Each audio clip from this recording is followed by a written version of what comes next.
Eskuartean daukat Liziperen atal berria, Iruki, gatazkatxu bat egilea be bai, gurekin, Marina Arratsaldeon. Arratsaldeon. Gustatzen zaizkit liburu hauek? Osora laburrien, argigarrian gauza asko kontatzen dituzuelako egileok, eta gero, pentsamentu feminista lantzeko bilduma bata, euskaraz sortutako bilduma bata, eta sekulako utxunea geneukan alor honetan, eta egia esan Liziperekin ze gustora jasotzen ditugun emaitza berriak, honelako irakurgaia gustoko ditugunok, Iruki gatazkatxua.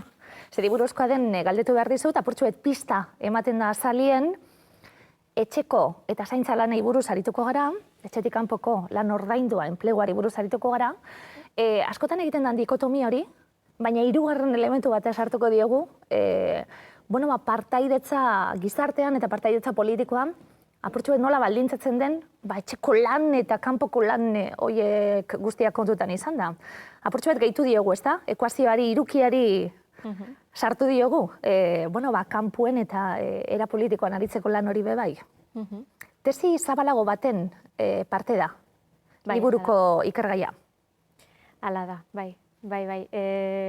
Tesi baten, urteetan landutako ikerketaren emaitza da, baina kasu honetan ez, saiatu naiz labur eta hitz soil edo simpleekin, saiatu behintzat, ez dakit gero guztiz lortu dudan, baina modu arinean behintzat irakurtzeko, ez tesi ez, lan akademiko sakona izaten da normalean tesiarena, eta kasu honetan oso labur eta sintesiaren sintesia nolabait egin da. Atal ezberdinak laburrak guztiz, gomendagarria oso labur, gai batetik bestera aldatzen dalako, oso entretenigarria dalako, esan dako oso labur doalako, eta laburtuz, gauzak esplikatuz.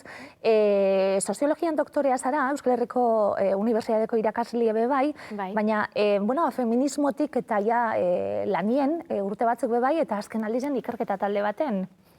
Apurtxo bat antropologiatik eta hor badau mugimendu bat berrikuspen feministak egiten, ez da? Gure inguruko gaiei buruz. Bai, hori da, kasu honetan AFIT ikerketa taldeko kidea naiz, antropologia feministako ikerketa taldea da, naiz eta soziologa batzuk edo soziologo batzuk ere bertan gauden. Hitzaurrea egiten du Jule Goikotxeak beti, Lizipetan, bera de editorea, eta kasu honetan galdera asko planteatzen ditu berak. Zergaitik egiten dugu emakumeok doanik lan esate baterako? Erantzuna badau?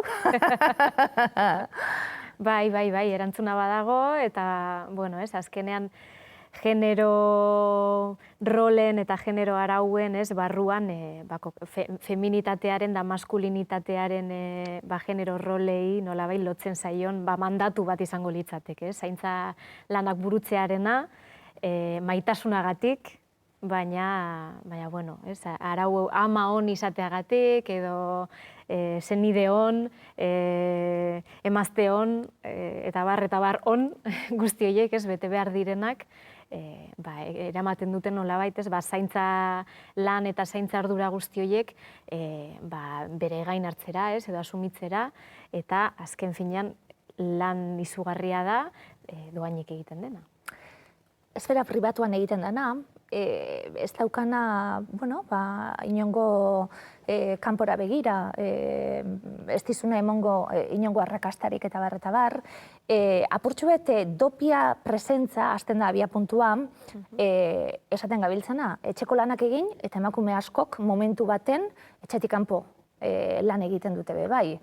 Hor kontzeptu asko asaltzen hasten da, nondik datorren, kontzeptu hori galdetu behar dizut, baina hor kontziliazio etorko zaigu esate baterako, zer egin, familiako lanak utzi barik lanera joateko, eta gero hor iritsiko gara leku batera oso garrantzitsua dana, eta segurazki liburuan gauzarik argigarriena, nondik atarako dugu denpora, gure bizitzetako denpora hori zeri eskaintzen diogu. Denpora barik geratzen gara bizitzeko, ez da? Apurtxuet, bikotasun hori terminua italiarra da. Bai hori da. Nolabait, abia puntua eta Iruki gatazkatxuaren abia puntua hori da, ez? Dopia presentza termin hori edo kontzeptu hori Eta, bueno, egia da, askotan hitz egin dela eta ikerketa desente egin dela eta idatzi egin dela orokorrean kontziliazioaren inguruan, ez? Beste kontzeptu bat agertzen zaiguna hor, eta azken finean izango litzateke hori, ez? Lan merkatuan egiten dugun lan ordaindu hori eta etxean burutzen ditugun etxeko lanak, esaterako harrikoa egitea, arropa garbitzea, kozinatzea, eta bar, eta baita ere etxekoak zaintzea, etxekoak eta senideak, hori guztia izango litzateke, ez? Eta egia da, historian zehar emakumeek lan merkatuan egon direla, ez? Eta industrializaziotik ere emakumeak presente egon zirela fabriketan, eta hor, esaterako Silvia Federici, aipatzen dudala ere liburuan, berak ikertu du esaterako Inglaterran, zenolako estrategiak erabiltzen zituzten fabriketan lan egin alizateko, eta liberean umeekin ibiltzeko, eta kontatzen du bere garaian, industrializazio garai hortan, opioa ematen zietela umeei, umeak lotan egoteko eta beraiek lan egin alizateko, ez? Eta, orduan berez, bada, aspalditik dagoen afera bat, baina, egia da, bereziki 80. hamarkadatik aurrera, politika sozial zehatzak egiten dira, ez? Emakumeen presentzia edo emakumeen parte hartze handitzeko lan merkatuan, eta hor kokatzen da, nolabait, italiarrek, esaten duten dopia presentza hori, ez? Azken finean izango litzateke sustatu egin dela emakumeen parte hartze lan merkatuan, baina aldiz, etxeko eta zaintza lanekin ez da ezer gertatu, ez? Eta orduan batu egin da, nolabait, bi lan horiek aurrera eraman behar dituzte aldi berean, ez? Eta niri asko gustatzen zitzaidan, edo asko gustatu zait, italiarren abiapuntu hau, hori ez, denborari ematen diolako garrantzia handia, eta esate dutelako hori ez. Ez da besterik gabe bi lankarga edo bi lan ardura batzea, baizik eta aldi berean gertatzen direla, ez? Eta sentsazioa gainera oso ondo programatuta gaudelako, eta oso ondo erakutsi digutelako, eta emakumeok gainera sentitzen dugulako guztira iritsi behar hori, ez da? Ez bagara iristen guztira, portxuet, eskaralako sentitzen oso ondo, eta portxuet iristen dalako kulpa sentsazio hori, ez da? Eta naiz iristen, eta bar, kontziliazioa esaten duelako momentu baten, trampa hori izango litzatek, ez da? Ez da, esate baterako familia daukazu, edo baten bat zaindu behar duzu, eta denpor hartu horretarako. Ez guztira iritsi behar zara, hala ere, lanean jarraitu behar duzu. Interesgarriak dira, honelako gogoetak bebai. Krisi hau zabaltzen da, krisi ekologikoa esate baterako aipatuko da, beste lurralde batzutan, oso begirada zabaltzen badugu bebai, leku askotan topatzen dugun kontu bat da hau. Bai, eta horre iruki gatazka txuaz hitz egiten baldin badugu, ez? Hor, zaintza krisiaz hitz egin barko genuke, ez? Baina azkenean, zaintzaren inguruko krisia ez da krisi isolatu bat, ez? Baizik eta beste krisi batzuekin nolabait harremanean dago, ez? Krisi ekologikoa, krisi ekonomikoa ere bai, ez? Edo finantza krisiarekin ere nahastu egiten da momentu batean, ez? 2017tik bizi izan genuena, reproduzioaren krisia, bereziki hegoaldeko herrietan, eta hor, zergatik zabaldu behar dugun begirada hori, ze azkenean hemen iparraldeko herrietan nolabait, ez, edo Europan kokatzen garen heinean, hemen ikusten da, ez, badagoela gero eta zaintza behar handiagoa, baina aldiz, estrukturalki nolabait gizartean ez dago mugimendu handirik. Ez, nolabait jarraitzen dugu egitura berdinetan edo logika berdinetan, baina beharra handitzen ari da pila bat, ez? Eta gertatzen ari dena da, eta zuk lehen esan duzun bezala, ez? Zaintza ez denez gaur egun prestigio sozialik edo ekonomikorik edo politikorik sortzen duen lana ez denez, inork ez du bete nahi lan hau, hein handi batean, ez? Edo nolabait bai, ez dizulako prestigiorik emango, ez dagoelako ondo ordaindua, eta bazken finean maitasunagatik, edo mandatuengatik, edo errudune sentitzeagatik askotan ez betetzen den. Baina testuingurua, asko gustatzen zait, esaten dune, da bakoitzak honelako liburu bat irakurtzen duenean fokuan non jartzen duen, gero testigantzak izango ditu, iritsiko gara be bai, da segurazki irakurle batzuei testigantzak gustatuko zaizkie, baina historia hori egiten da nien testuinguru hori da niri gehien gustatzen zaidan esaten zabiltzena industrializaziotik esate baterako, ezta? Inglaterran gertatzen da, ze gertatzen da? Behar zan langilegoa, eta momentu horretan emakumeak ere behar dira. Gerra mundialean gertatuko dana be bai. Momentu baten emakumeak behar dira. Momentu baten emakumeak etxera bialdu behar dira. Horrelako olatu ezberdinak izan dira. Eta hala ere emakumeak jarraitzen du etxeko lanekin eta bar.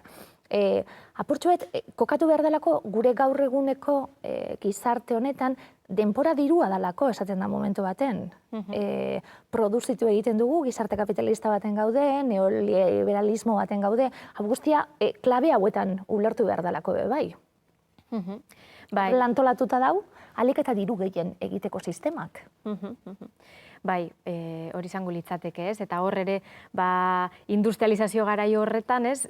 Gaur egun daukagun denbora ulertzeko modua sortzen da, nola bait, ez? Denboraren inguruan hitz egiten dugunean, askotan ez dugu zalantzan jartzen ere, zer ote den denbora, ez? Zer da orduen, minutu eta segunduen batuketa hori, ez? Ez da batuketa hutsa, baizik eta industrializazioarekin da kapitalismoaren garapenarekin sortu egiten da, bain zuzen ere ez, fabriketan, alik eta gehiena produzitzeko, alik eta denbora gutxienean, ez? Nola baita eta horretarako, esartzen da denbora hori, gaur egungo erlojuaren denbora izango litzatekena, eta guztiz errentagarritasunari lotutako denbora da, eta talkan sartzen dena zaintzarekin, azkenean zaintzaren denborak bestelakoak dira. Erritmo fisiologikoei lotutakoak, erritmo biologikoei lotutakoak, eta ezin da askotan diruaren logika hori, edo ordu, minutu eta segunduen logika hori aplikatu, zentzu horretan. Azkenean denbora dirua bilakatu da, eta denbora alik eta izan behar da gure jendartean balio ematen dizuna, azken finean da produzitzen igarotzen duzune denbora hori. Eta zaintzen ari zarenean ez zaude berez produzitzen ere, edo logika horretan nola baitez, eta hor badaude balioa duten denbora batzuk eta baliorik ez duten beste denborak, ez? Eta noiz ataratzen duzu? Honekin guztiarekin lotuta eta eskara sartuko ez daukagulako denborarik, baina maitasun erromantikoaren kontzeptu hori, bikotearena, genero ezberdinetako pertsonen eskontzak, esate baterako, papelak eta oso ondo banatzeko eta bar oso interesgarria atorrelako hau, baina esaten gabiltz, denbora, eta noiz hartzen dugu geure buruarekiko denbora, ze ulertzen du ezberdina dalako segurazki bikoterik ez daukana, edo seme-alabarik ez daukana, edo zaintzeko inor ez daukana, edo zeure burua ondo bazauz be bai ezberdina dalako, gero adibide ezberdinak badaudelako honi buruz be bai, txampinoiaren kontzeptua, ez da? Neu bakarrik nau eta neu bakarrik antolatzen naiz, eta honelakoek oso erakargarriak dira gizarterako be bai, honelako pertsonaiak. Noiz ateratzen dugu denbora, ezberdina da emakumeen eta gizonek euren buruarentzat ateratzen duten denbora? Bai. Eta hau ere, lehen esan dugunarekin, genero rolei eta genero arauei lotutako bizipena da nola baitez.